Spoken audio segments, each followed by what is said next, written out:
రాజకీయాల్లో శాశ్వత శత్రువులు శాశ్వత మిత్రులు ఉండరు. దానికి సజీవమైనటువంటి సాక్ష్యం ఆంధ్రప్రదేశ్.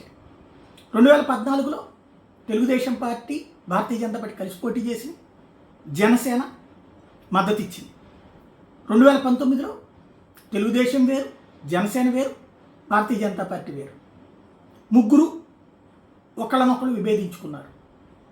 అయితే ఆ తర్వాత ఓటమి పాలయ్యారు. ఇప్పుడు ముగ్గురు కూడా మళ్ళీ కలిశారు.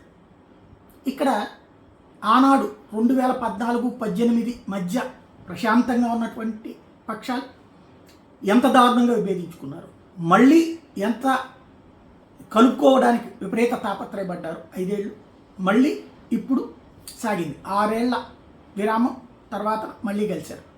ఓవరాల్గా చూసుకుంటే రోజులు ఎప్పుడూ ఒక్కటి కావు, అట్లాగే శత్రుత్వం ఎప్పుడూ శాశ్వతం కాదు. కాబట్టి కార్యకర్తలు పార్టీకి అనుగుణంగా నడుచుకోండి, కానీ నాయకులు మా నాయకుడు చేసింది రైట్ అంటూ గొంతు చించుకుంటూ గుండెలు చించుకుంటూ ఒకళ్ళనొకళ్ళు శత్రువులుగా చేసుకోవాల్సిన అవసరం లేదు. Telugu Desam party cadre, Janasena cadre, YCP BJP cadre ముగ్గురు ఓ రకంగా కలహించుకున్నారు.